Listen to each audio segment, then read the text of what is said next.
And to Eubank versus Benn press week. And what a week it is going to be, because in about 10 or 15 minutes, the greatest, the oldest, the most bitter British boxing rivalry of all time is going to explode back into life. The beast has been sleeping for 30 years. But when these two families come together, hostilities will be renewed. There is just no question that that is what is going to happen. Dave Caldwell and Sonny Edwards alongside me. Dave, and it gives me no shame to say it, we're both old enough to remember this the first time around. And honestly, I feel like I'm in a dream, because I've been thinking all day about that rivalry and how it really just sucked me down the rabbit hole into boxing, and from which there has been no return for me. It was so intense, it was so massive at the time, and now we get to see it all again. I still can't quite believe it, even though this was supposed to happen now, this fight between the two boys over 2 years ago. But now we are going to get to see it. Well, firstly, I can't believe it's 2.5 years since it was supposed to originally happen. Time's just flying. But going back even further than that, the original Benn versus Eubank, that fight was the kickstart that made me walk into a boxing gym. I walked into the boxing gym for the first time ever 2 days after that fight. It was just everything. I remember watching it. I remember the rivalry up to it, the ITV signing the contracts and everything like that. You're a little bit younger. You don't. I was about to say, that was a long time ago, Dave. I remember it all. I wonder what I was doing. I remember it all. So the bitterness and it never died down. It's something that's gone for years and years and years. And now, the only thing that makes me feel old is when you see that their kids have now got that same rivalry and that same bitterness. And it's just going to be, it's going to be fireworks. The lead up, obviously, these days we've got social media, so that the rivalry is even bigger. And then come fight night, everything gets settled in the ring. Well, the fight coming on April the 26th at Tottenham Hotspur Stadium. This is a Ring Magazine card. Fatal Fury is being called, and I cannot wait for fight night. But this week is going to be interesting. And Sonny, that's the thing about it, basically, is that so many people will invest in this, because if you're my age or a bit younger, then you remember it the first time. And anyone who was around then remembers it, because it was a different world. 4 channels, national newspapers, radio, that was it. If you were on that, then everyone knew you. But your generation of boxing fans, you know all about that, and you know these two. And it's just this kind of story that seemingly is never going to end. Yeah, and it's like one of those fights of the storyline that no matter how saturated the boxing market might get, no matter how many different platforms you might be able to view boxing, this is one of those fights, and the namesakes of Benn and Eubank, the history that comes with it. The first fight was massive. It was massive, and just as the fight was creeping up, the promos, all the cameras from every single media news outlet around Britain and worldwide was coming to the fight.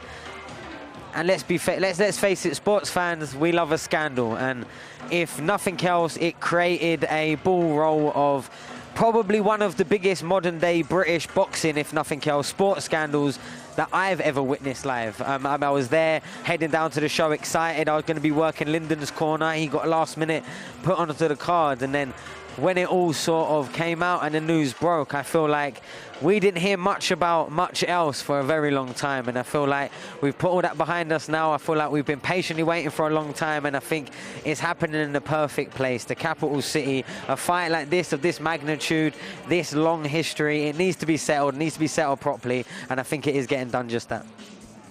So, Conor Benn, I believe, is in the house. Here he is, arriving a little bit earlier on. Dad Nigel just standing there behind him. As I understand it, I think Christopher Eubank Jr might be keeping us all waiting a little bit, which is kind of par for the course. That's again another aspect to it, because he is like his dad in a lot of ways. There's only one Eubank Senior, but what's in the cat, as the saying goes, is generally in the kitten, and that has absolutely proved to be true for these two. What people are talking about in the build-up in terms of the specifics is the fact that we didn't think we'd see this. And the reason we didn't think we'd see it was because when they were coming up, or when Conor Benn was coming up, he was a super lightweight, really, but started at welterweight. Chris has been a middleweight and at times a super middleweight. So it just it just wasn't doable, Dave. There was too much between the pair of them. Fantasy, weren't it? It was. Yeah, we just talked about it like you know, we talk about fantasy matchups. It was kind of like that. It was you know, it was romanticized by because of the fathers, because of the names, but it was never taken with any real seriousness until it did, and until it like came out of the blue, and that was it. And yeah, that's what makes it fascinating, because I think there's obviously the size difference, and you think, you know, the weight difference. There's weight divisions for a reason, and you know, you look at the stats there: 5'8", 5'11", you know. But the one thing that I will say, yes, that, you know, you look at the weight, the 168 that Eubank's been weighing at. He's going to weigh 160 for this. Has Conor Benn got it in him to go up to that weight and have strong? But the one thing that I look at as well is look at the age.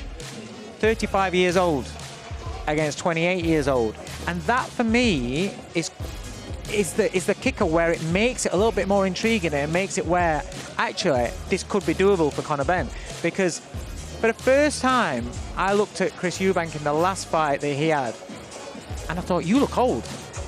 And so if Father Time is catching up on him, and we know Father Time can catch you in stature any time, when you're 35 years old. Yes, Tony, that's a good point, isn't it? Because when you think about miles on the clock, Conor Benn doesn't really have any.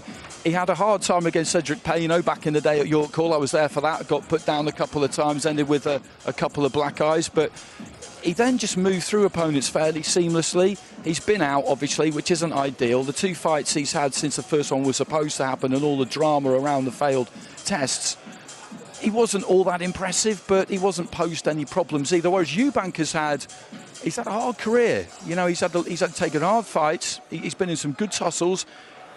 He got mercilessly chinned by Liam Smith not that long ago. OK, he came back and won the rematch, but that does something to you.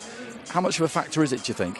Yeah, I think what makes this fight interesting, as well as the history that we keep talking about, is there does seem to be quite a few variables, like you mentioned, the age, and that has definitely got to be factored for. For Chris Eubank Jr., I do genuinely believe he looks after his body as well as a professional boxer can outside of camp. I feel like even when he has some bits outside of the ring, he's still relatively close to where he can start camp. I don't think his discipline's an issue, which will probably give him more years without falling off the cliff.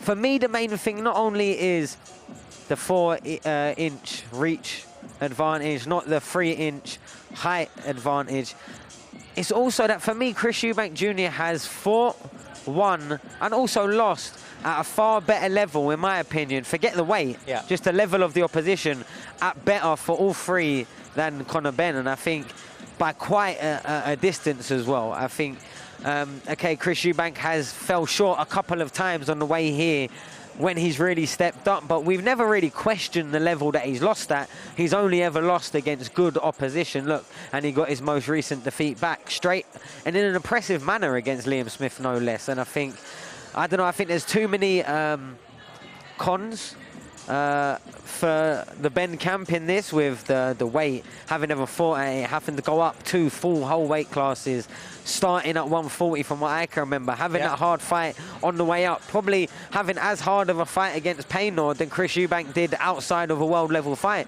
at any stage of his career against anyone that he was in the ring against. And I don't know, I feel like there's massive props for the Benn family and Conor especially for taking this fight. But this, for me, personally, I know my opinion doesn't matter for much, really, in the grand scheme of things, but this, for me, would be one of the bigger sport upsets if Conor Benn was to pull this off. That's a good breakdown. That's a really interesting breakdown, because there are lots of variables. And with boxing, as ever, because we create our own fixtures, you can create smoke and mirrors, and you can claim that you're somewhere that maybe you can get to, but you haven't actually got the T-shirt just yet. And I think there has been a reasonable amount of that going on with Conor Benn, particularly with the time that he's had out. He's had to keep his name there and keep his name relevant. And I have to say he's done a very, very good job of that. And today, Thursday, when we're at Spurs for the other press conference, I'll be interested to see who takes what role. Do you expect Benn to get on the front foot and be really aggressive, and Eubank do his usual kind of laid back, seen it all, done it all, quick one-liners? Well, I think when the fight was originally supposed to happen, in the build-up to it, I thought Eubank played an absolute blinder because he allowed Conor to run away with his mouth. And Eubank's replies were so sharp, to the point, witty. And even people that don't like Chris Eubank Jr. and they see him as the arrogance, the pomp, they warmed to him. And they was like, do you know what? I really like him in this build-up. And he played a blinder because he got, if you remember, he got a lot of fans on his side that wouldn't normally be Eubank Jr. fan.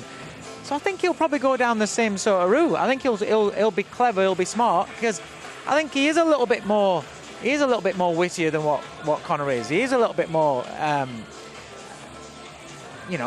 vociferously intellectual, so I think he will go down that route again. Be smart. What's interesting since the first fight too, Sonny, is that Eubank his whole career, and he's referenced this a few times recently, has kind of always been the bad guy. He's been the arrogant guy. People have kind of wanted to see him lose and come unstuck and all that kind of thing. And he did say at a press conference for one of his recent fights, I've had this many fights, I've never done anything wrong, I've always been a professional, and yeah, I've always been the bad guy. I wonder why that is. Whereas now I don't think he is. Conor Benn is now, isn't he, basically, in the sporting public's eyes. And he seems to have, that'll hurt him, but I think he seems to have accepted it and just thought, look, I just need to ride this, because what else can I do? Yeah, and I feel like, and I don't know if I'm speaking out of place, from my knowledge of Chris Eubank Sr.'s career, a lot of his personality and his efforts in the ring seem to come from a place of public acceptance and being a champion of the people. And I feel like you can see the evidence of that all the way through his career, even to now and to this day. And I think maybe Chris Eubank Jr., he grew up watching that and the effect that had on people. And I think he's just less ever been willing to really care as much about being accepted or being championed by the public opinion. I think that's never really been Chris Eubank Jr.'s storyline. He's never cared for it. He's never been a working class hero. He comes very well presented, very well dressed, very well spoken, extremely confident and secure about his performance. Even when he has had slip-ups, he's not let that deviate at all, I think, from his confidence that he brings to the ring, his assertiveness, his aggression, and even when he is having a look at fighters, he's always putting on a show, or at least trying to. Some fights it's been harder to than others, but I think he's always had that genuine bit of gentleman's spite about him, and that's how I've always sort of perceived it, that someone that is comfortable enough to not consciously try and win any public favour and just takes the rough with the smooth as it comes. And I think that's why he set himself into a perfect opposition, because where he'd kind of almost been very typical what you expect from Chris Eubank Jr. in the build-up to the fight, confident, witty, intellectual, articulate. But when he let, Ben sort of follow his father's footsteps, Nigel, bringing the aggression and bringing that sort of animosity into the ring, he let him set himself for all of that. And before he even had to get in the ring and be the gentleman and be champion or winner, he kind of was, because of how the fight didn't happen and the scandal that surrounded it. And yeah, okay, he might not have, in my opinion, captured as much of that momentum that he could have when he got that big, fanfare sort of for Chris Eubank Jr. But I don't think there's another single event that can get him back to that same level and push him on past that than this fight that we're seeing. The occasion's a big thing, always, isn't it? I'm not talking about today necessarily or Thursday, but April the 26th at Tottenham Hotspur, it'll sell out. I'm convinced of that. How do you handle that? Because Eubank has got more experience of that. It doesn't mean that Conor Benn will shrink from it. I do not expect that to happen. He might absolutely revel in it. How might it affect the two fighters when the bell goes? Everyone says that it doesn't. You have to be ice cold, and I accept that. In an ideal world, that is what happens. But it doesn't always play out like that. If that touch paper gets lit and they both lose their head a bit, who does that favour more? I think, touching on what Sonny was saying there about Chris not caring, he doesn't care what we all think. He never has cared about what we all think.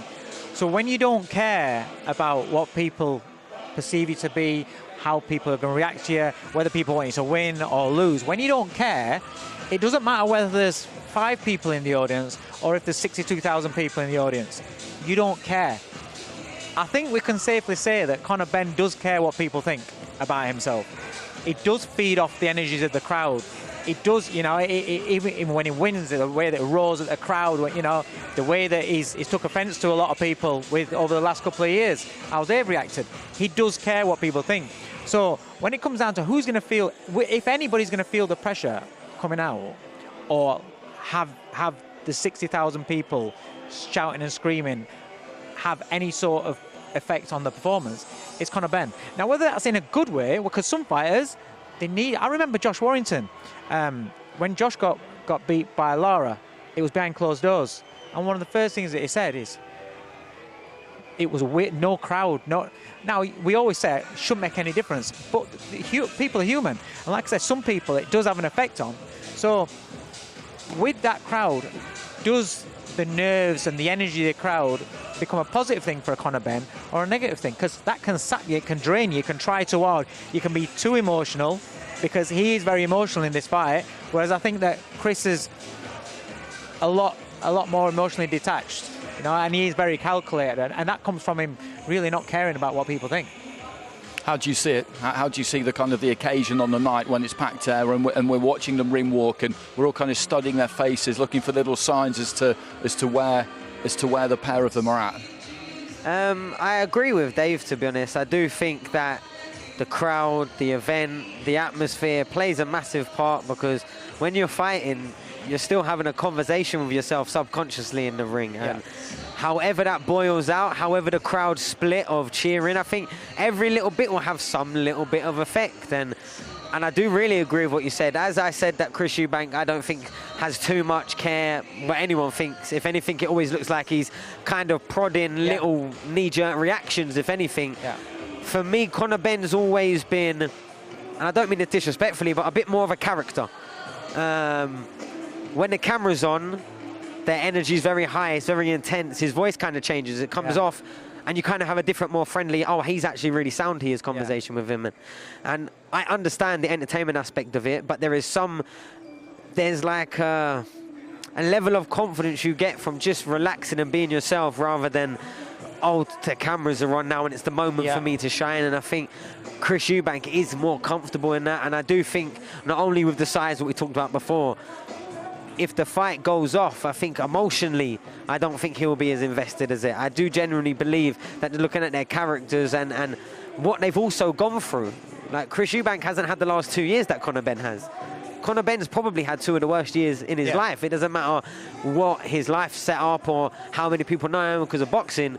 Once the angle of the public opinion of you changes, all of a sudden your mindset is going to be very, very different. And, you know, to have what kind of marked his boxing career is probably one of the hardest things to go through as a fighter, and still walking out the door and seeing the faces.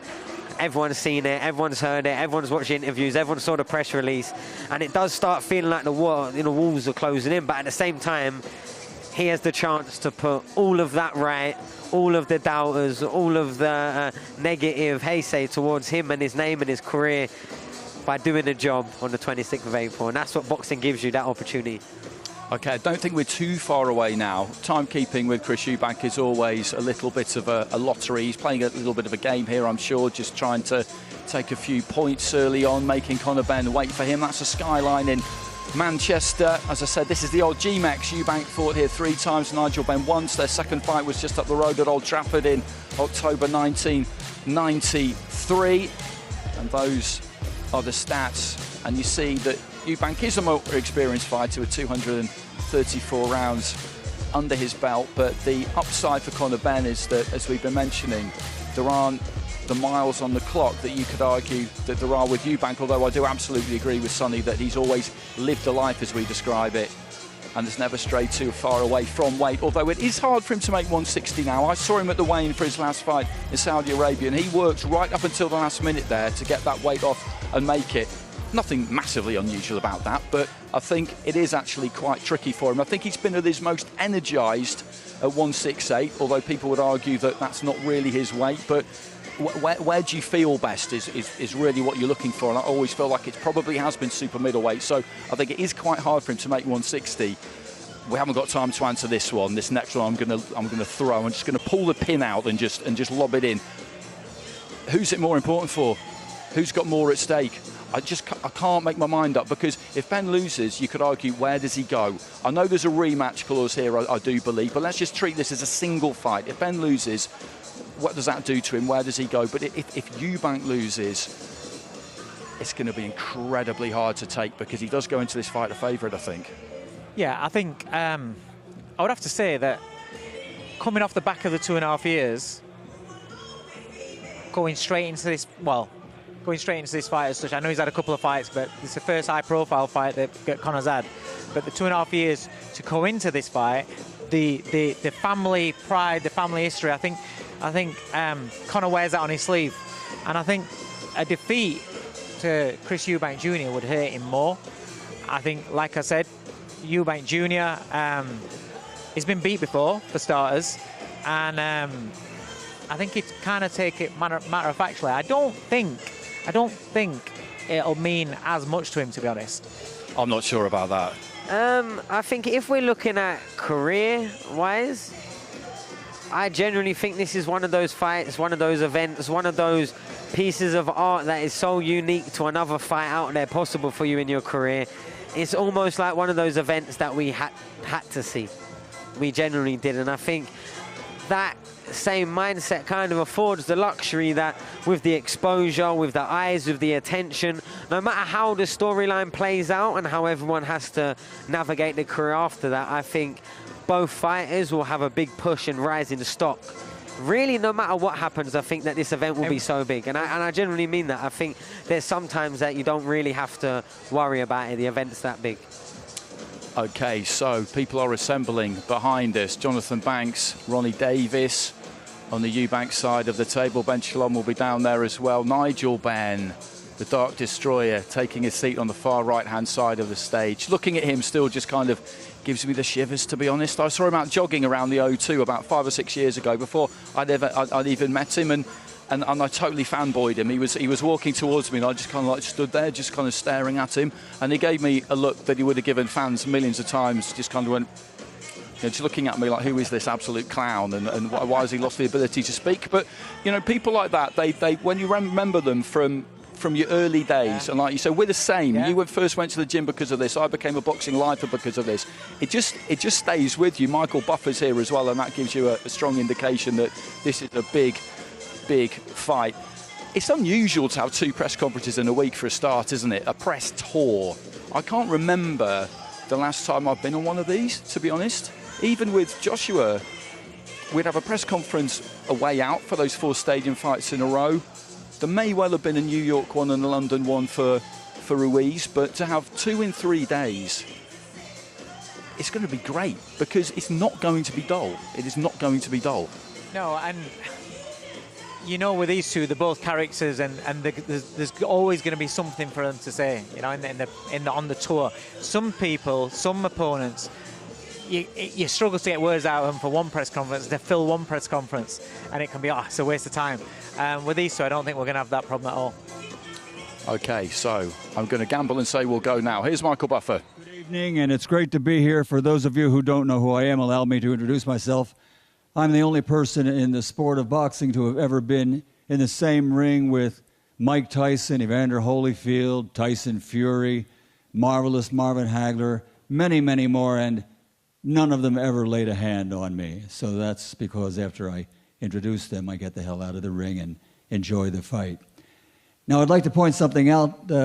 This month, 37 years ago, in Bingley Hall in Stafford, a town about 45 miles south of here, was the very first time I worked in the UK. It was Frank Tate versus Tony Simpson for the middleweight championship of the world. I was nervous as hell, but by the time the fight was over and the night was over, I was in love with the great fight fans here in the UK. So I'd just like to say, in return, after 37 years, it's great to still be here occasionally. And I still, especially for the past decade, refer to the UK as my home away from home, and I love you guys. So we are here for a very special reason. Ladies and gentlemen, this is the kickoff press conference for the Ring Magazine inaugural event. Chris Eubank Jr. versus Conor Benn, Saturday, April 26th at Tottenham Hotspur Stadium, London. 35 years ago, their fathers fought 2 times, 2 wars in the 1990s for the super middleweight and middleweight championships of the world, setting the stage for a family rivalry like no other in the history of the sport. So, ladies and gentlemen, this contest will be brought to you by Ring Magazine and SNK Corporation, the publisher of the famous video fighting game Fatal Fury, City of Wolves, along with Eddie Hearn for Matchroom Boxing and Ben Shalom for Boxer. It'll be broadcast live on DAZN worldwide and on Sky Sports Box Office in the United Kingdom and Ireland. Now, seated behind me, let me introduce the chairman of Matchroom Boxing, the aforementioned Eddie Hearn, the CEO and founder of Boxer, Ben Shalom, the legendary trainer and cornerman for both Chris Eubank Jr. and Sr., Ronnie Davis, along with Chris's head trainer, former heavyweight contender Jonathan Banks, and the father of Conor Benn from the WBC Boxing Hall of Fame, the former middleweight and super middleweight champion of the world, the Dark Destroyer, Nigel Benn. So at this time, ladies and gentlemen, let's meet the fighters and bring them out to the stage and to their seats. First, with an outstanding perfect record, 23 fights, 23 victories, 14 wins by knockout, the former WBA Continental Champion and the and the undefeated champion, Conor the Destroyer Benn.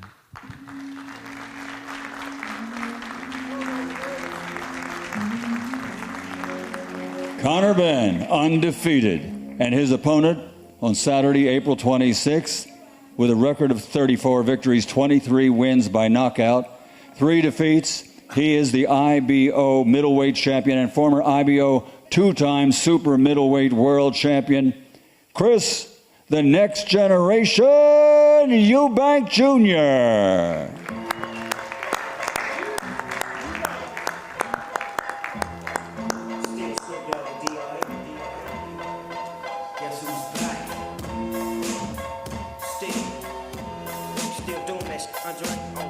Making an entrance like his dad, ladies and gentlemen.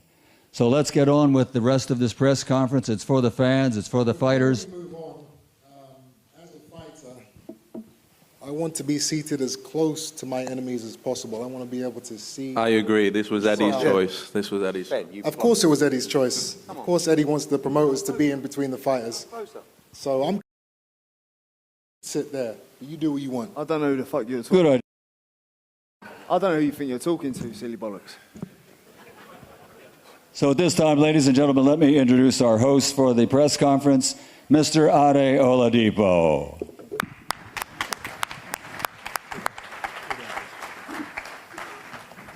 Thank you, Michael. I don't think I'm needed. That was already going to start without me. But before we get going, thank you so much to everyone for attending, all the media. But most importantly, I always say this, the fans as well. Thank you for turning up. Manchester has become, I think, the home of British boxing. We've had so many good events at the AO Arena, the Co-op Live, and I think there are going to be more big events coming in the next few months. I will say this, though. It is a little quiet in this arena. So on 3, I do need you guys to join in with me. On 3, I want you to say Manchester as loud as you can to kind of get the energy in this building going a little bit. So 1, 2... Wait, 1 second. Let's try that again. A bit more, Manchester. Here we go again. On 3. 1, 2. There you go. That's more like it. Welcome to the kickoff press conference for the Ring Magazine's inaugural event, Chris Eubank Jr. versus Conor Benn, which will take place at the Tottenham Hotspur Stadium, April 26th in London. We all know the Benn and Eubank rivalry. We all know the names of the fathers. It goes back 4 decades. And 32 years ago, they fought here in Manchester for the final time at Old Trafford. Now, finally, it's time for the Sons to get it on. The unbeaten Conor Benn, with a record of 23-0, 14 knockouts, will move up in weight to take on the IBO World Middleweight World Champion, Chris Eubank Jr., with a record of 34-3 with 25 knockouts.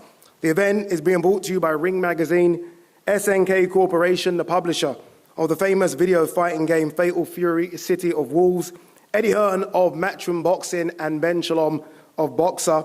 And the event will be broadcast on DAZN worldwide and Sky Sports box office in the UK and Ireland.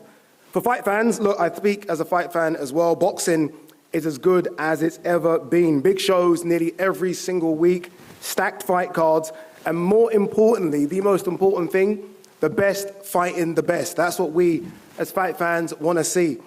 I have just caught my breath from the last crescendo, which was an incredible event, and we moved to this press conference to build up to a fight that is now much, much bigger 2.5 years later. And it has an incredible undercard as well. We'll get to that a bit later, but I want to kick things off straight away. Eddie, I want to come to you straight away.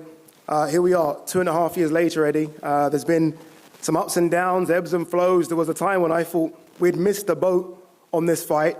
As we sit here now, knowing this fight is 100% going to happen, how are you feeling? I can't believe it. I mean, I couldn't believe it the first time around. And, you know, we got to a stage, the fight was announced. Eddie, it was the... You know I don't like you, right? I don't know. So, if you know that, what on God's sweet do you have to say about it? To be honest, I mean, you're going to have to. No. You are? We're not. We're going to have some parliamentary procedure here today. Okay.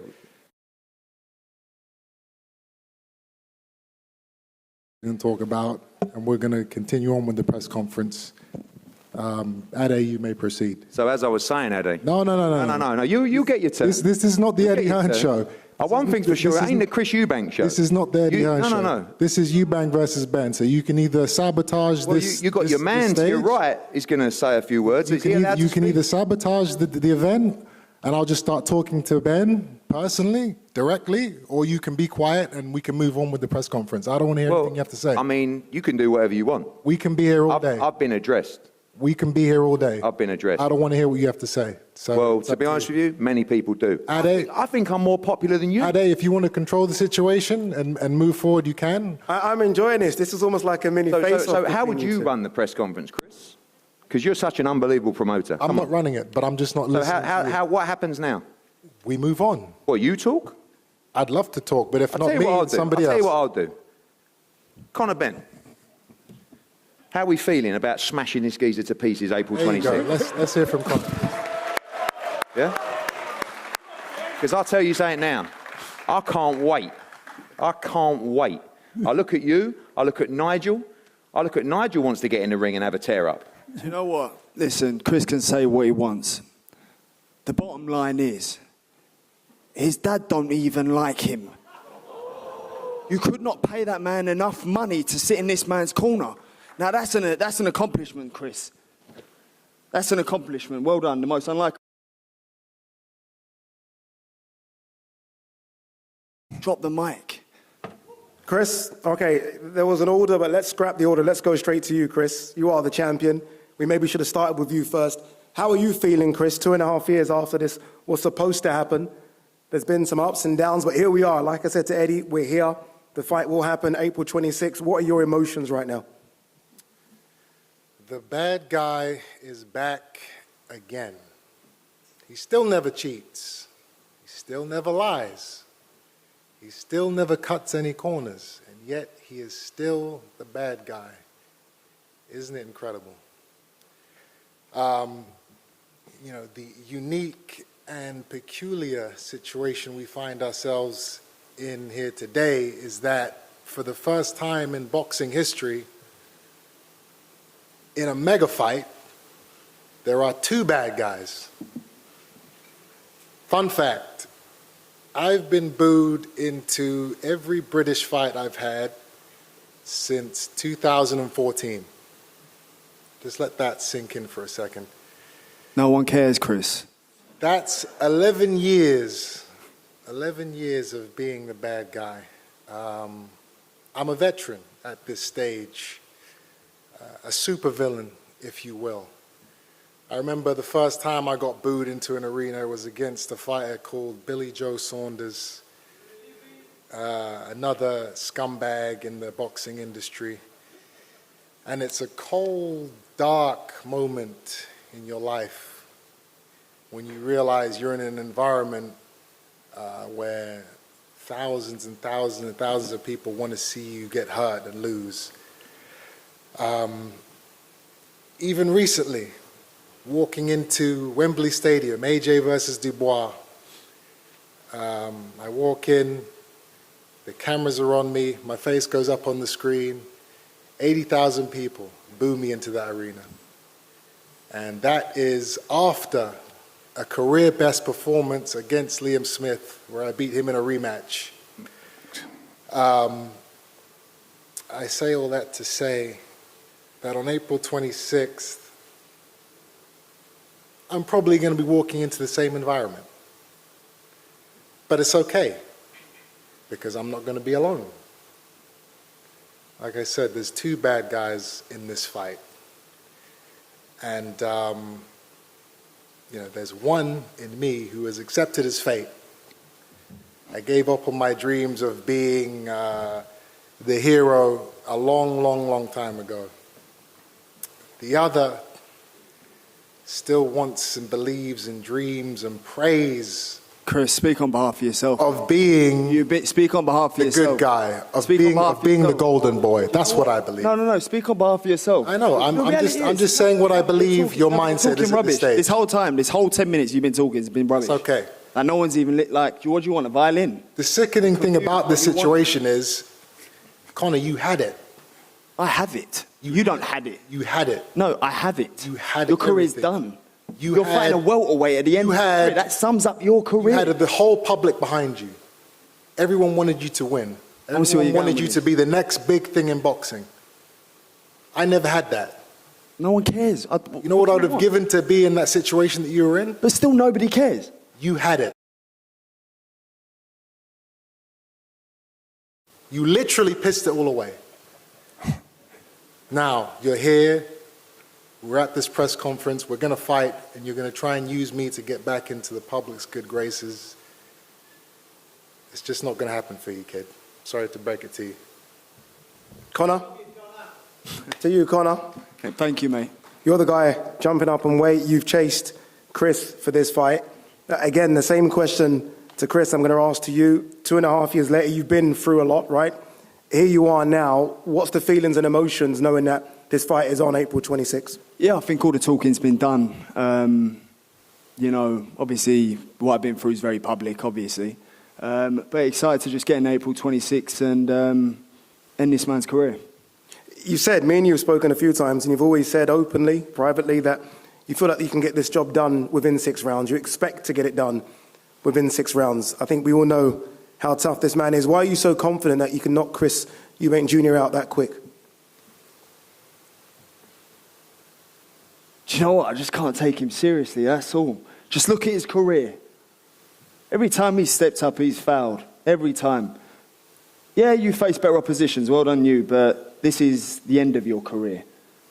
This is the end. This is it for you. Wow. I'm 28. Wow. Do you know what I mean? You choose to fight a welterweight over Shiraz. What was your last fight? Over Janibek. Over Adamas. Over anybody with a world title. You choose to fight a welterweight. Your career's done. You're not a welterweight, You've achieved your career. You fought a light middleweight in your last fight. I fought a light middleweight to prepare for you. Okay, That's all. I'm a welterweight. No, you're not. I'm a welterweight. You'll be a welterweight. And you are going to get beat. Fight, you are going to get rendered unconscious by a welterweight. Rendered. Yeah, exactly. Like Liam Smith. But that brings back horrors. Exactly like that. Exactly the way he jumped up to 160.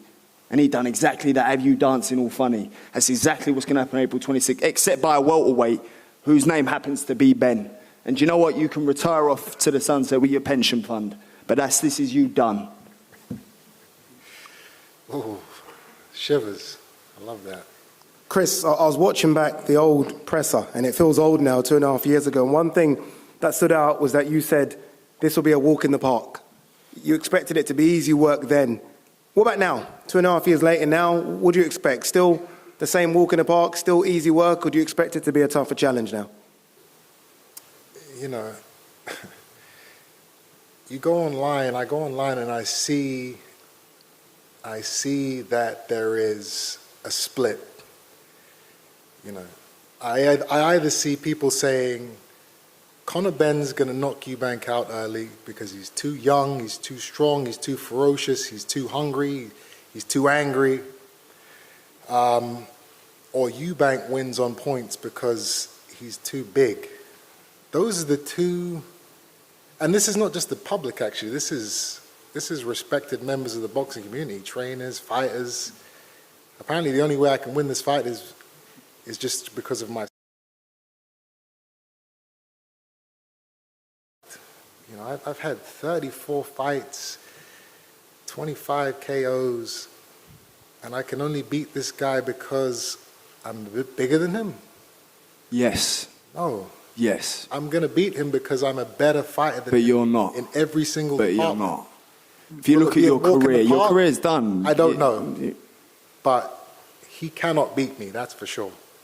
Based on what? Billy Joe, George Groves, Liam Smith.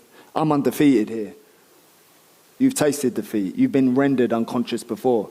You was eating the canvas, literally. Rendered unconscious? I finished the fight with my feet, my friend. Well, your corner saved you. Otherwise, you definitely would have been eating the canvas. Rendered unconscious is far from what I was. You what? Sorry?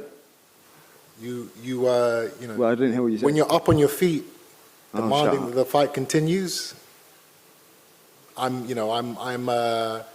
content with a loss like that. And I avenged it. Still got booed the next time I went out into an arena.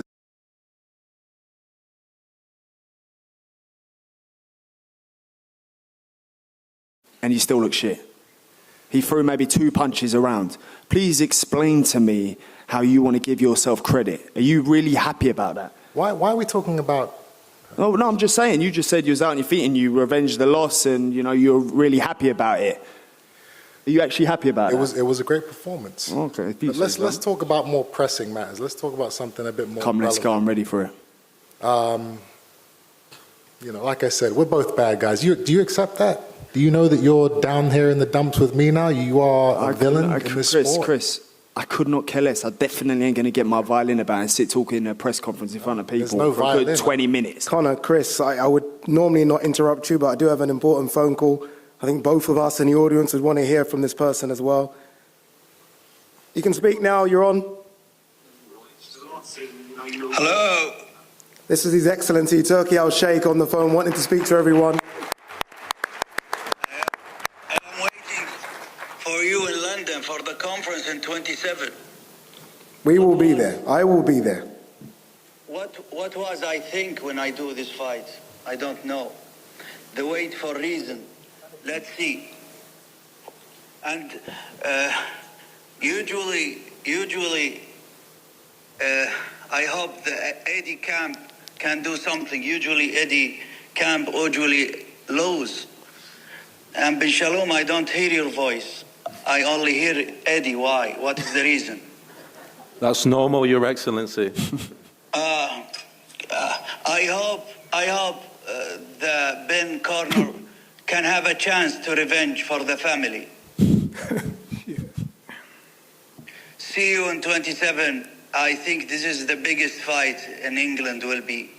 And there is big surprise. We will do big concerts inside the stadium. We'll announce it then. Please, Eddie, try to do something this time. Thank you. Thank you, His Excellency. Thank you very much.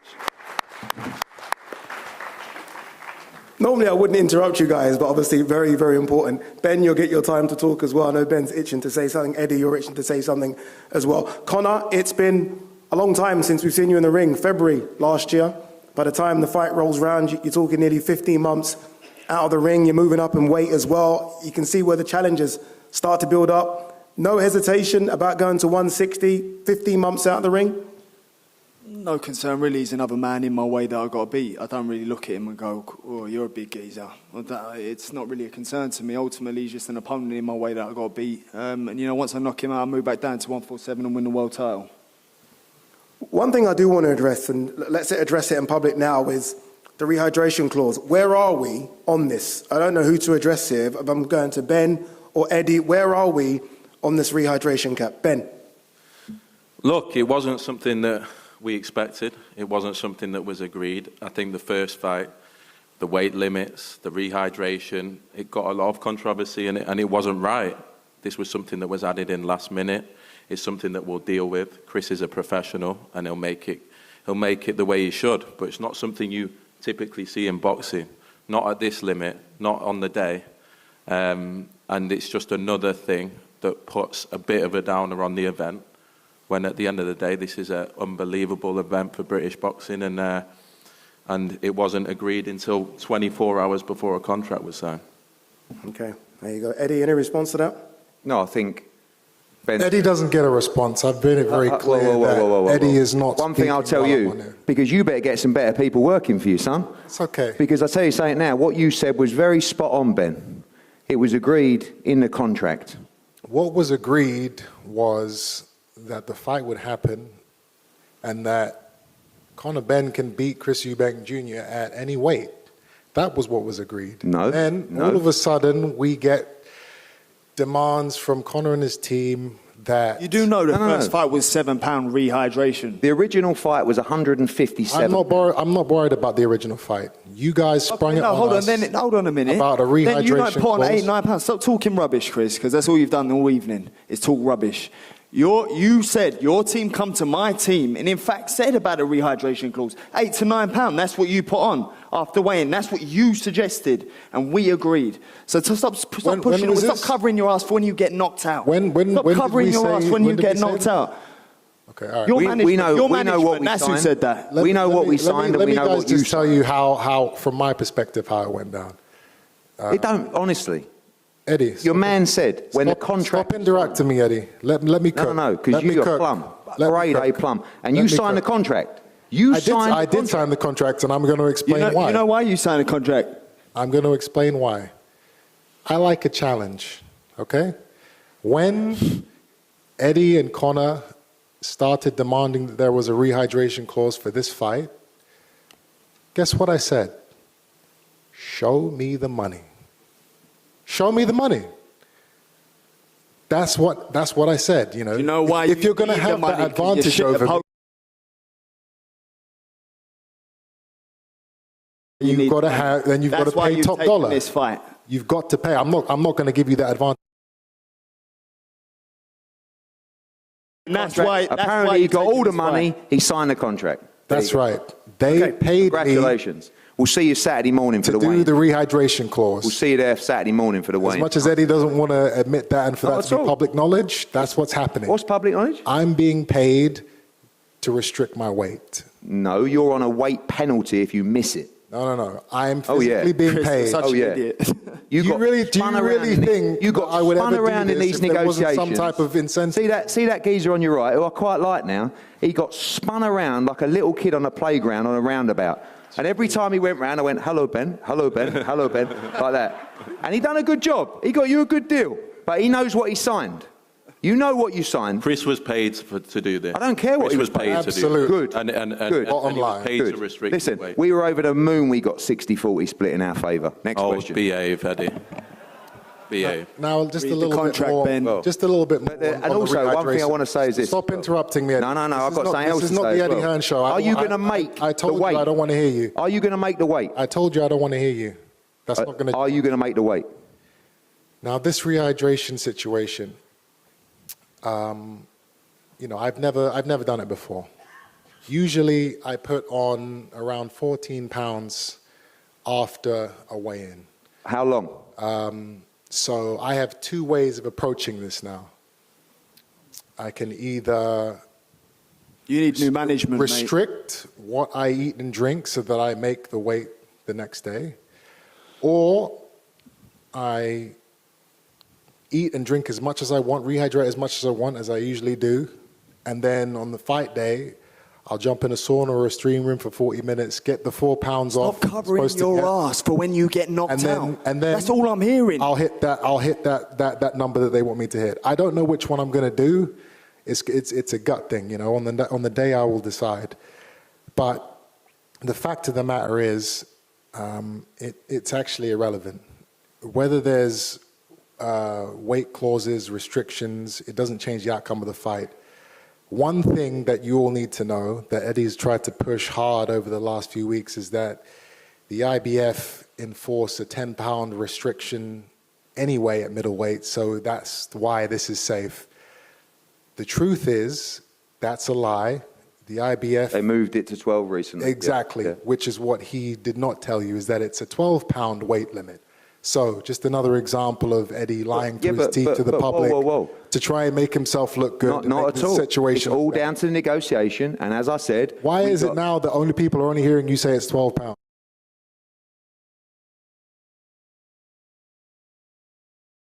All over people's eyes. You said in the first fight, I'm going to expose you only everything. hydrate 5 or 6 pounds. Why are you now it's talking 14 about the 5 pounds? Why are you talking about the last now it's fight? 14 pounds. Nobody cares about the last fight. We're talking about now. Is it going to make a difference? The IBF, Chris, is it going to make a difference? Limit. Chris, just get it in the open now. Is it going to make not a 12-pound limit? Not is 10. it going to make a difference in this fight?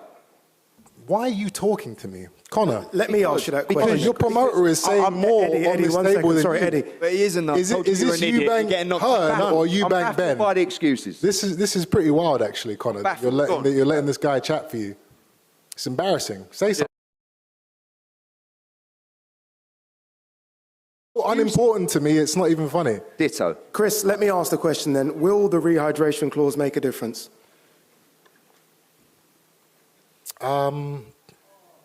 Will it make a difference?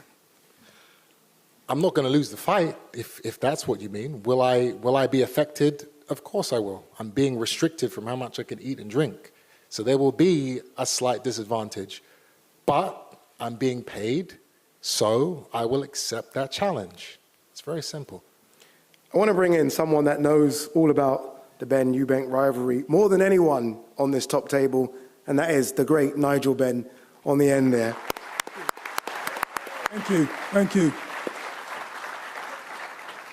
Nigel, here you go. This is the baton you've passed to your son to take the challenge. How do you feel this version of Conor Benn maybe differs from the version that was going to fight 2.5 years ago? Well, I like to say he's matured in him 2 years. It's like I'm more excited about this fight than it was with me and Chris Senior. Wow. I got more confidence in his fight than my fight when I fought Chris, because the way Conor prepared for the fight, he's just excelled in everything that he done. And people say, like, you know, he's moving up 2 weights. Conor walks around at 12 stone. That's not a problem. That's not a problem. The guys that he's sparring with, they're huge. And I believe it's not like, you know, what round he's going to do him in, what round. I think as soon as he hits him, he hits much harder than Liam Smith. And I think once Conor put that pressure on him, Conor can do 12 rounds at pace. At pace. And you know what? If he wants to come in there at 60% against my son, mate. And you know what it is, Chris? I want to apologise to you because I remember you saying, like, you know, that I was disrespectful to your dad. So I'm sorry if I offended you saying that I hate your dad. I don't hate your dad because you know what it is? Through my stupidity. That was my stupidity. I'm a 61-year-old man, and you know what? I thank God for having Chris in my life because at the end of the day, we've done so much. We've left you lot to carry on the legacy. So at the end of the day, but I apologise for what I said about hating your dad. I really don't. But because you was going on about it, and at the end of the day, I just want to let you know, I'm sorry. But retribution is coming your way, mate. I'm telling you. It is coming your way, mate.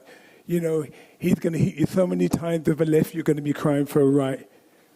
He's going to hit you so many times, you're going to think you're surrounded. I'm telling you, mate. That's what I want to hear. I don't want to hear apologies. I want to hear how your son's going to be. He's going to put it on you, mate. And I'm so confident, so confident, mate. Good. Nigel, what in Conor's career gives you the confidence that he's going to beat Chris? What gives me the confidence? Because I know my boy.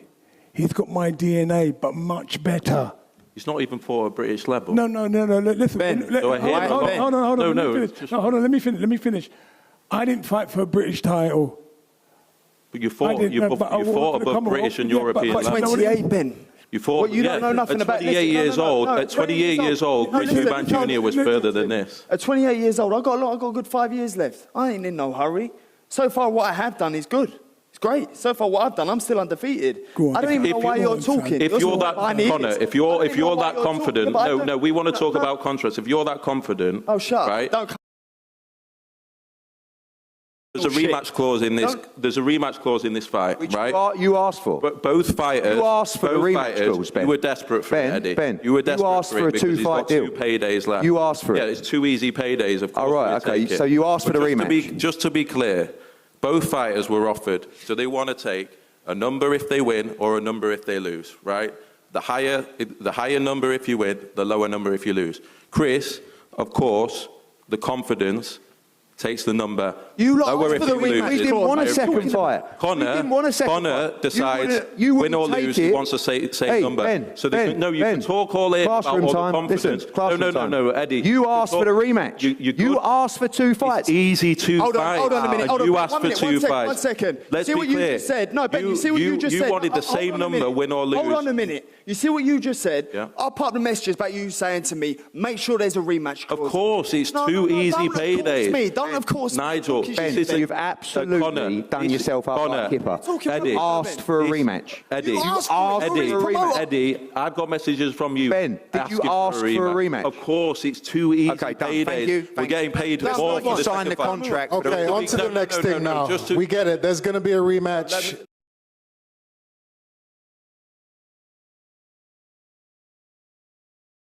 That's the best thing you've said all night, Chris. The only voice I want to hear is Conor, or my own voice.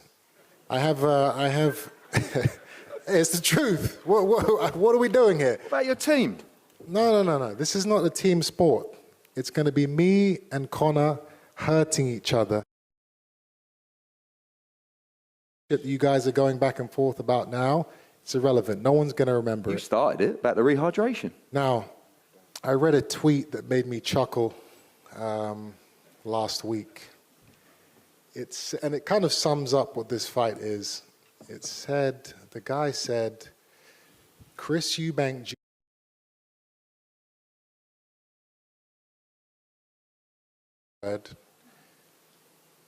And I can't wait until he smashes the eggs out of Conor Benn.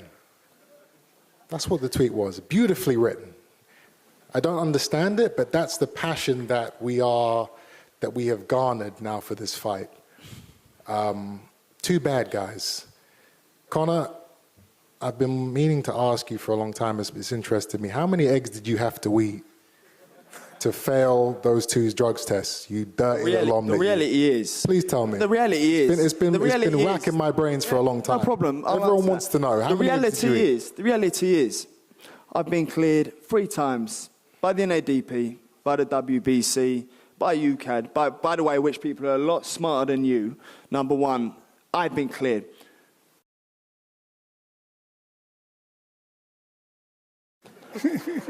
Period. That's it. So when you say you've been cleared, what does that mean? I'm cleared of people by a lot smarter than you. What does it mean? You have the IQ of a 5-year-old child. Does that mean that the drugs weren't in your system? I've been cleared. Done. There you go. That's it. Go on. No, you keep going on, but I've been cleared. The entire public wants to know why that's the truth. There were performance-enhancing drugs in your system, and all you and Eddie can come up with do your research. After 2.5 years do your research. He's been cleared. We can't say how or why. Do your research, He's been cleared. It's okay. Well, I would like to say, you don't spend nearly £1 million to fight the case if you're a drugs cheat. Yes, you do. That's exactly what you do. Their own money. No. But he's an idiot. Don't talk shit. What did you say? What? I said he owes Neymar £4 million. You not heard? Bollocks. This is why you've taken this fight, and you're about to get rendered unconscious for it.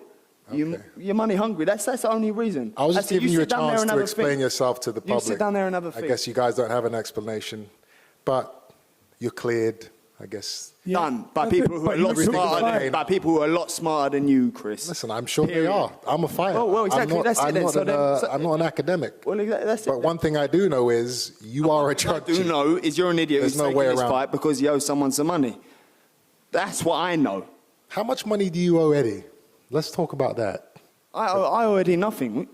No. I've heard you. Okay, you've he heard. paid for your house. He paid for your cars.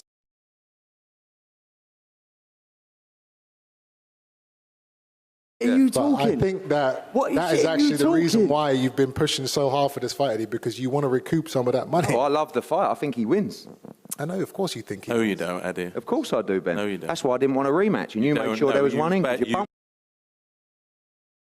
We don't give a shit about the rematch. We care about what's going to happen April 26th. Good, and what's going to happen? Because you Addy. keep talking about the last fight. You This keep is talking about the this and easiest that. press conference What I've ever happens? done. I don't even need to be here. What happens April 26th, Chris? What do you mean what happens? You tell us. Do you like I haven't said it a million times already? Really, you've kind of beat around the bush. You're the bigger man, points, have some respect. How do you win? I said How do you I win? am the better fighter, not because of my size, but because of my pedigree, because of my experience, because of these 35-year-old fists. And what happens? What happens is tune in, and you will see. Doesn't sound very confident. It's a good way to say it. Tune in, he's right, April 26th. Chris, I know you want this to be the Chris and Conor show, but Ronnie Shields is there, Jonathan Banks is there, and it would be wrong of me not to get a word from the great Ronnie Shields, who has been involved in Benn versus Eubank for 4 decades. Ronnie, what do you make of this? The Suns getting it on, just like the way you saw Senior and Nigel get it on. Well, I think it's great. Can everyone hear me all right? We can, Yeah. we can. Good. By the way, you referred to him as Ronnie Shields. That is not his name. He is Ronnie Davis. To fuck up his name. Anyway, I've got the greatest respect for obviously Nigel Benn and his for the trainers. How can I not have a great lot of respect for Nigel Benn when I was in the opposite corner for him twice, 2 major wars. It's quite sickening sometimes being in the corner for seeing them punches go in, and I think you're going to see another great fight. I would say, may the best man win, but Conor, Chris is too big for you, mate, and you haven't boxed enough, and you haven't fought at his level. He's too big, and he is good. People don't realise how good. Too good, Davis. Come on now. I just spent the whole time saying how I don't like people saying I'm too big. Now you're saying I'm too big. It's the skills. It's what you've watched me I do know that. Don't for tell the me what to last say, since you I was big. 14 years old, traveling up to London, traveling around the country, sparring all these pros, going to Vegas, putting in the work, paying my dues. Yeah, you sparred with Frotch, you sparred with Groves, you sparred with all That's the top right. boys. It That's was great. why I beat Yeah, how long ago was that? And look what happened with Liam Smith. Got to answer me that. What happened? What Liam went Smith, wrong there? Liam Smith. There was a reason for that, which in my opinion, but I won't disclose why I thought you lost. Even the second fight, for the first 3 rounds, he was holding on for dear life and didn't realise that Smith ain't got nothing to throw at him. That they shouldn't have took the fight. Chris done what he had to do, and he put on a great performance. No. Get involved in those slagging matches, not my way. We're not getting into that. I'm not slagging anybody off, but it wasn't a great performance, mate. All I say is it'll be a great fight for the fans and everyone. May the best man win, which will be Eubank. He's too big, he's too experienced, and he's very, very good. I know Eubank's better than anyone. I've been with him since he was born. Yeah, I know. Same here with my son. Yeah, I'm not saying any different, Nigel. All I'm saying is a lot of people don't know what he is. I do. I'll just rest my case on that one. Eubanks wins. Ronnie, thank you very much. Ronnie Davis, apologies again. Thank you very much. Jonathan Banks, you've been quiet at the end there. You've been nodding your head, laughing, agreeing with a lot of what Chris has had to say. What do you make of this fight? Jonathan, again, you've been in big fights, world title fights. You've been alongside Vladimir Klitschko. You've been some big ones. What do you make of this one? Yeah, I want to hear from you, Jonathan. I think it will be a good fight. I knew Jonathan was going to do that. That's good. I knew he was going to do that. All right, final word from both fighters as we end what has been a very entertaining press conference. I'll start with you, Conor. Again, your thoughts on an incredible matchup. You're going to see him again on Thursday, so save some good stuff. But your thoughts on this big matchup? Genuinely excited. I'm glad that this fight could happen for the fans. I think it's not been done in history before.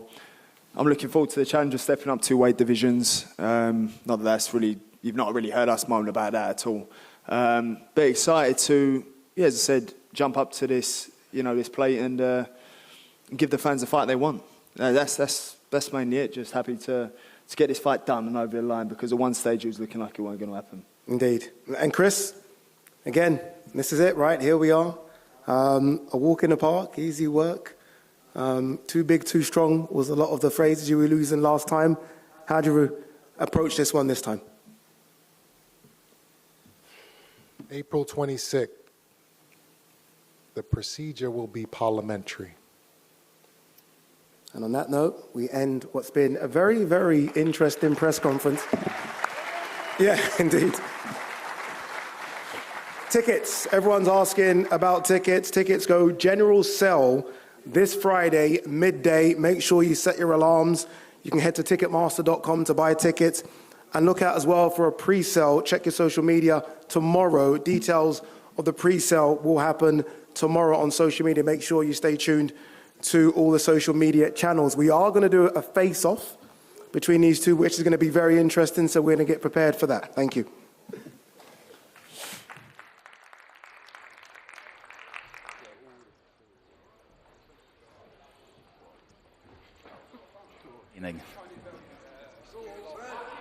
As soon as Eubank pulled the parliamentary procedure out of the bag early on, I knew we were in for a good one, Dave. That was terrific. It was everything that we kind of expected it to be, and more, to be honest. Everybody was going at it. Okay, these two are going to face off, and they are mic'd up, these two. So let's just see if they say anything to each other. Let's just pause and have a good look at this and a good listen to it.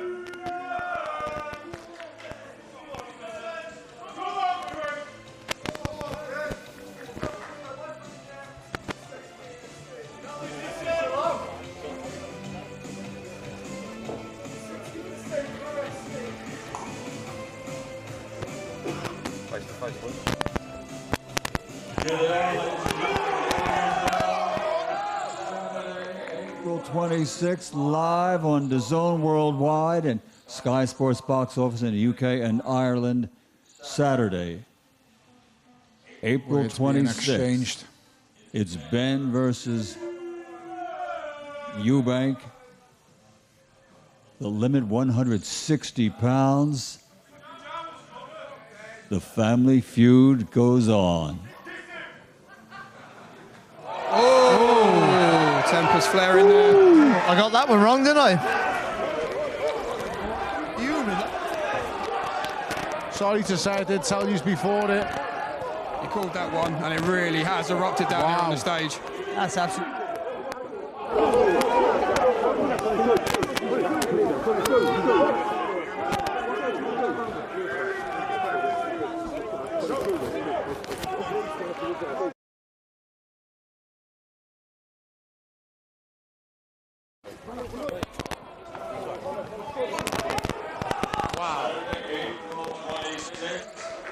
I really wasn't expecting that. I absolutely was not expecting that, because the tenor of the press conference was, it was edgy, it was lively, but it was quite good-humoured mostly, to be honest, and then that got completely out of control. We didn't really hear what they were saying to each other. We could have done with Michael Buffer just taking it easy there so we could listen into the fighters, but something was said, and Eubank struck Conor Benn with an open hand. He struck him with an open hand. Something was said there, and then this happened. It's a push rather than a slap, but it's serious. It's serious. You lay your hands on another fighter in this kind of situation, and that is not acceptable. And you look at security there trying to subdue Conor Benn. He is absolutely fuming, as you would expect. Something was said there, and we saw the reaction. And security did well there, actually. Yeah. Well, they jumped in really, really quickly. They got hold of Conor. It took 4, 5, 6 of them to make sure they kept him under control.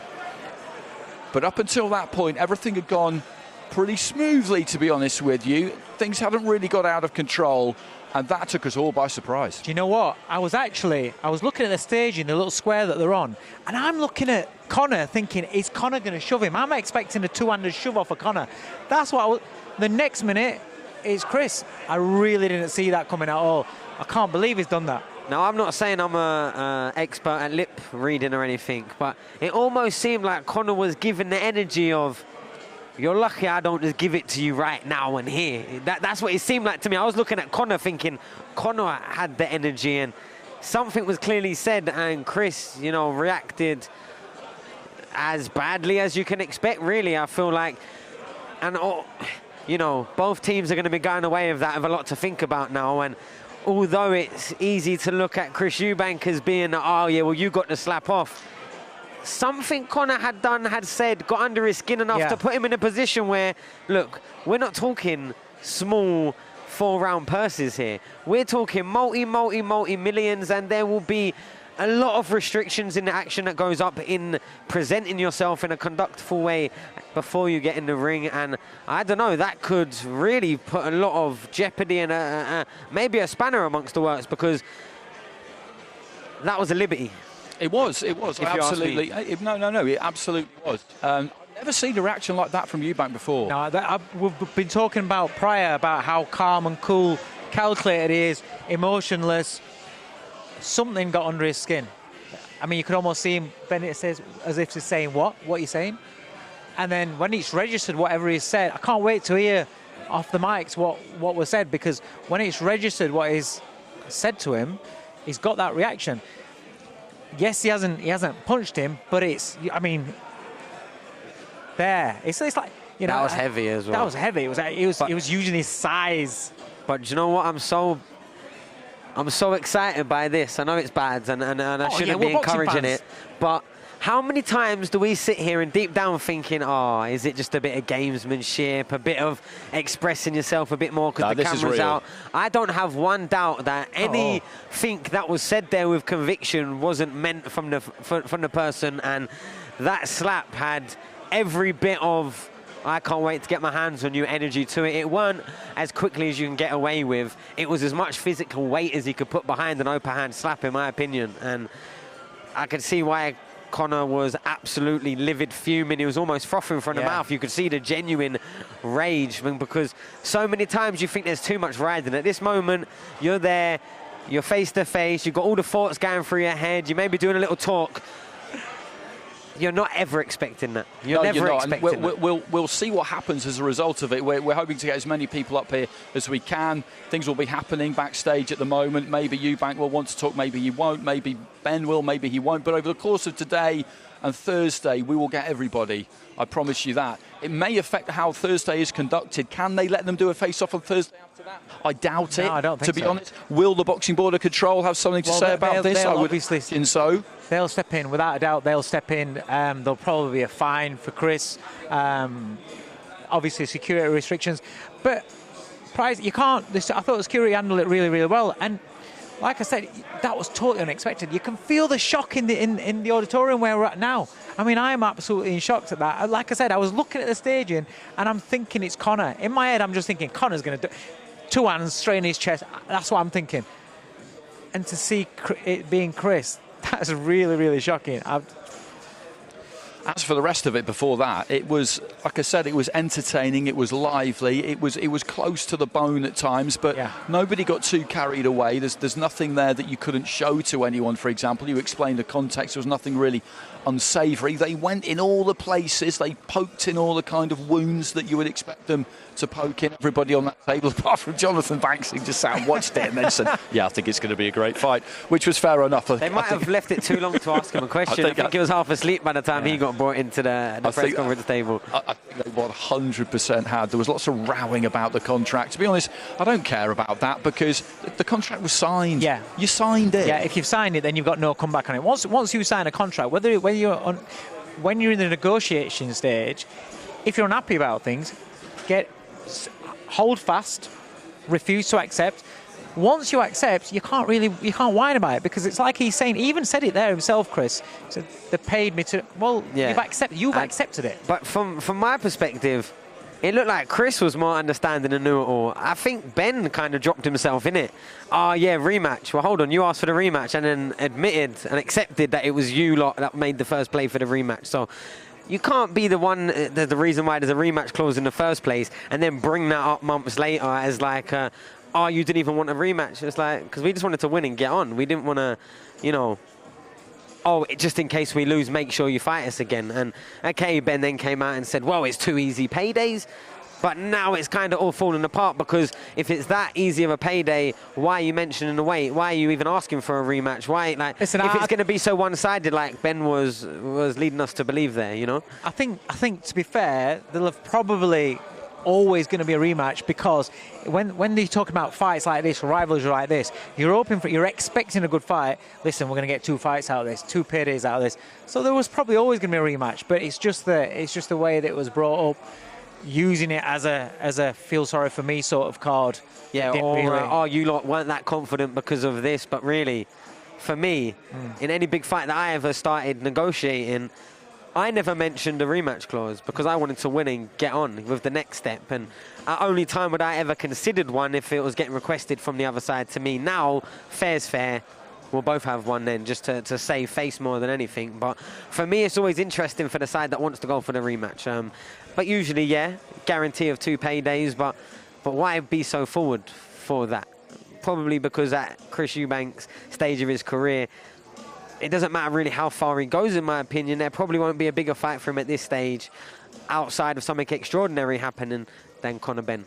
No, I agree with that. And I think that was the only part of the press conference where I thought it got slightly dull. It was all a bit he said, she said, and everybody's talking over each other.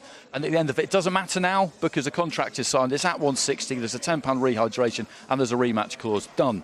There's nothing else to talk about. Turkey Al-Sheikh got in on the act. We'll see him on Thursday. He was telling us he'll be along to London, to Tottenham Hotspur Stadium, which is a terrific stadium. Absolutely tremendous. I've been lucky to be there for the Joshua Usyk fight and for Fury as well. And it's set up very well for boxing. It really is. And end of April, hopefully the weather will be kind. But it just started well, didn't it? With Eubank immediately just trying to shut Eddie down and saying, look, I'm not interested in you. I don't want to hear anything about you. And he did start to talk about what we were talking about this idea that he's accepted the fact that he will forever be the bad guy. And you can tell when he talks about it, I think you can anyway, that he doesn't actually like it. He finds it a bit mystifying. Yeah, he is. I think, he said there he's never actually done anything wrong on. And I do agree with him to a certain degree. Yeah, but I think the reason why he doesn't get a love from the fans is because you'll see what he'll tweet, you'll see how he'll dig people, he'll poke people, and then his demeanour about things. So he's not very. People aren't going to warm to that. So then, when you are playing that character, if that's not you, but you are playing that character where you're constantly poking, we've seen it over the years. Somebody gets knocked out, he'll send a tweet digging them out straight away. We, as boxing fans, we don't take to that, and as other fellow fighters, we don't really take to that. So then, if you're going to do things like that, you've got to understand that people aren't going to be on your side for that. You know, they're not going to back you on that. So he has done things. He's not done anything wrong. He's never, like he said, he's never failed a drugs test. He's never, he's not done anything criminal as far as we know. So. He turns up on weight. So I understand. Professional. He's in shape. On that side why he's mystified, but you can't discount the other things that you do that do get under people's skin. So that's why he's, he has got the bad guy persona, and he revels in it, because when he is getting booed, he comes on the side of the ring and he struts. He's always from day one played the character of his dad. If you remember how his first ring walks were. So he's always played that sort of character, and he's always revelled it, and he's earned a lot of money out of it. And I think it's something that has happened through the years of the sport, really. It's sometimes you just fall into that bad side, and, when it happens, you don't really have an answer to it. Here he is. Yes, Ben. OK, so Ben Shalom has done us a favour and come up to join us. Thanks for joining, because that got quite interesting towards the end there. I think that's fair to say. So just give us your experience of what happened at the end there. I think we'll be able to watch it back as you talk. You don't necessarily have to commentate on it, but from where you were standing, what was said, what happened, why did it happen? Honestly, I have no idea. No comment. Smart. No, what was... I think it was an egg. We can see it was an egg. But I didn't know what it was at the time. Obviously, I was in shock like everyone else. Oh, but yeah, in his hand. It was an egg. It was an egg. It was an egg. Wow, we didn't pick up on that at all. So he knew he was going to do that all along. So it doesn't matter what Conor said. He knew he was going to do that. Jesus. If he's got it in his hand. kicked off there, didn't it? It really did. Well, in real time, watching it from Eddie coming at me. I thought he was going to be swinging. I thought I was watching for you. I didn't throw the egg. No, it was a great press conference up until that point. I have to say, probably that does go too far, doesn't it? Yeah. But my God, that was mental. That was mental. I was just saying, I was looking at the stage, the square, and I'm looking at Conor. I'm thinking it's Conor that's going to do a push in the chest. I did not expect that from Chris, not at all. No. And we didn't, in real time, we didn't see the egg because we're watching the stage from probably about 20, 30 yards away. Outside and it was outside all, of the splash zone. Yeah, should have got me right up. And it was all over quite quick. But before that, it was interesting. It was what you want that to be. It was spicy, but I wouldn't say it was respectful necessarily. But it wasn't. It was fine. I enjoyed it. I thought everyone was. It was just about right. Yeah. You can see what it's like between those two. It's not born rivals anymore. That's what makes me so excited. You've got that Eubank Benn thing, but it's not about their dads. The personalities now mental. are just great press conference, but I have to say, I will put on record, I think that was too far at the end. Yeah. I didn't know what it was. I've watched it back. It's obviously an egg, but just look, it adds to it. It adds to it. It'll be interesting what happens on Thursday now. It absolutely will be. Where's Chris? Is he gone? Is he still probably chilling out? Probably having a little sleep, washing his hands, making an omelette. Look, Chris is uncontrollable in that situation. He does what he wants. He thinks what he wants. We've seen him what he's been like in press conferences this year. He's a man of his own, and if he feels he's going to do something, he's going to do something. As I say, too far for me, but. Unbelievable press conference, unbelievable entertainment. Even as a fan, you know, when I first got into boxing, when I loved boxing, it was those big British nights where tables are getting thrown. Are just going crazy. We don't get many of them anymore. And I was just sat up there like how I used to feel watching a Chisora fight or a David Haye fight. It was unbelievable. So I think the promotions are incredible. I think obviously at the end we'll speak to Chris, and then I'm sure Thursday will be fine. Okay, well, we're hoping to get a few more people up here. In the meantime, whilst we wait, whilst we see how it all pans out, let's have a look back at the highlights from what was, in the end, a very eventful press conference. I want to be seated as close to my enemies as possible. I want to be able to see... I agree. This was Eddie's choice. This was Eddie's choice. Of course it was Eddie's choice. Of course Eddie wants the promoters to be in between the fighters. So I'm going to sit here. Who you think you're talking to, silly bollocks? And, you know, we got to a stage, the fight was announced. Eddie. It was the... You know I don't like you, right? I don't know. So, if you know that, what on God's sweet... listen to any of the bollocks that you have to say about To be honest, I mean, you're going to have to. No. Conor Benn. How are we feeling about smashing this geezer to pieces April 26th? Let's hear from Conor. His dad don't even like him. You could not pay that man enough money to sit in this man's corner. Now that's an accomplishment, Chris. The bad guy is back again. He still never cheats. He still never lies. He still never cuts any corners. And yet he is still the bad guy. Do you know what? I just can't take him seriously, that's all. Just look at his career. Everyone wanted you to win. Everyone wanted you to be the next big thing in boxing. I never had that. No one cares. You know what I would have given to be in that situation that you were in? But still nobody cares. I'm going to beat him because I'm a better fighter than But you're not. In every single But department. you're not. If you look at your career's done. I don't know. So stop pushing. Stop covering your ass for when you get knocked out. Stop covering your ass when you get knocked out. You know, he's going to hit you so many times with a left, you're going to be crying for a right.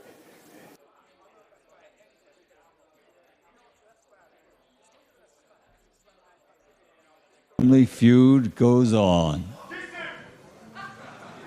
Oh, tempers flaring there. I got that one wrong, didn't I?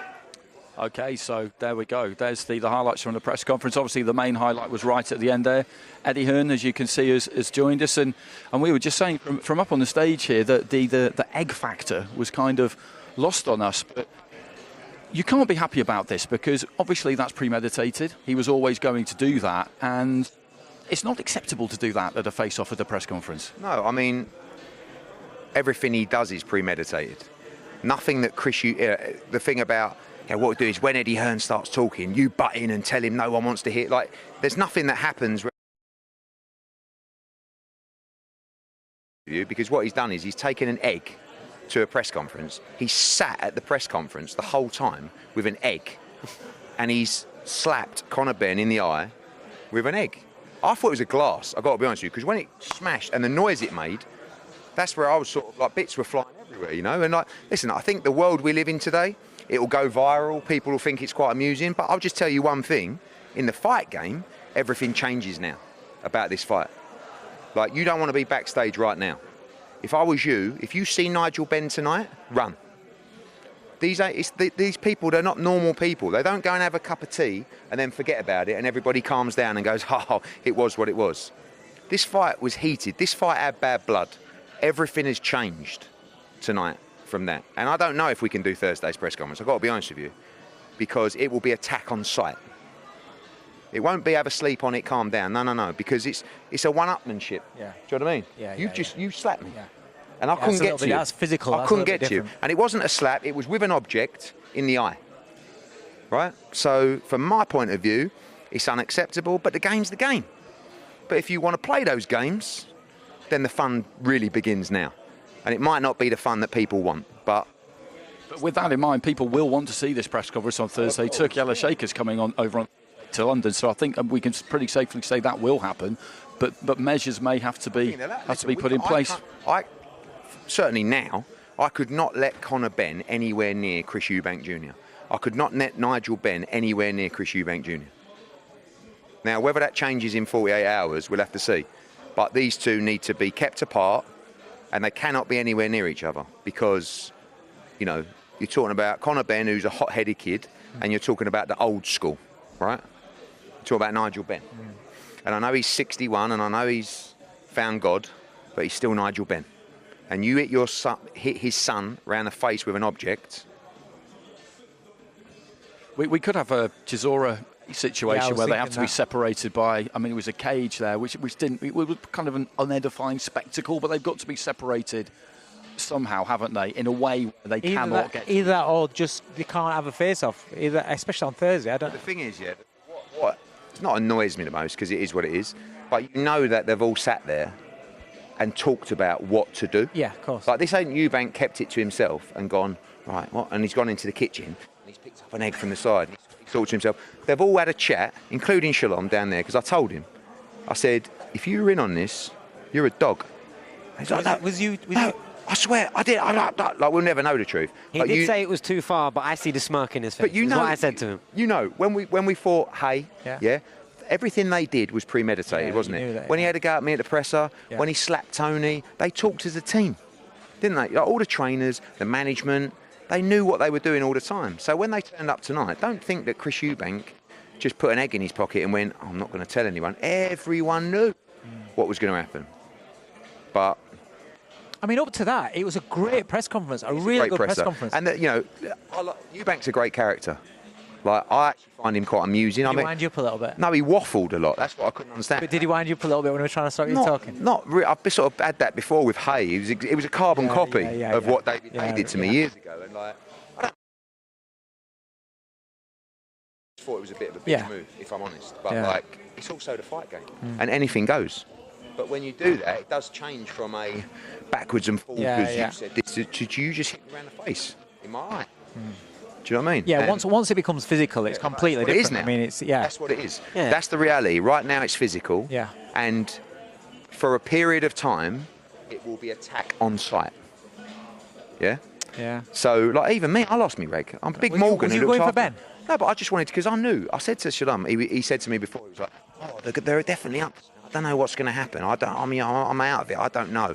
And I'm thinking, you know. And then, but I was expecting it just to be words. Yeah. And then when that happened, I looked at him and I thought, you know, and then I just moved forward. And then this Big Morgan geezer who looked after me, I couldn't move. I was like, went like that, and I was just stuck in the mud. You know what I mean? But listen, it's the build-up. Yeah. And I told everyone the build-up is going to be volatile. It's going to be aggressive. Yeah. And now it's probably a bit dangerous as well. But April 26th. I mean, I just wish we would have gone to a bigger stadium. Is Wembley still around? You know what I mean? Okay, well, we'll leave it there. Hopefully we will see you on Thursday. I'm going to go to the stadium on Thursday I'm sure afternoon. it'll be on, but it's like, yeah. Trust me when I say, when Conor Benn goes to sleep tonight, the resting heart rate won't be that low. No, as we all know, there is a line, and when it gets crossed, it gets crossed, and there's no going back across it. So it'll be very interesting to see what happens on Thursday. Okay, well, that wraps it up from the first leg of this week's press tour for Eubank against Benn. It did not disappoint, I think it's fair to say. I hope you enjoyed it. We will see you again on Thursday.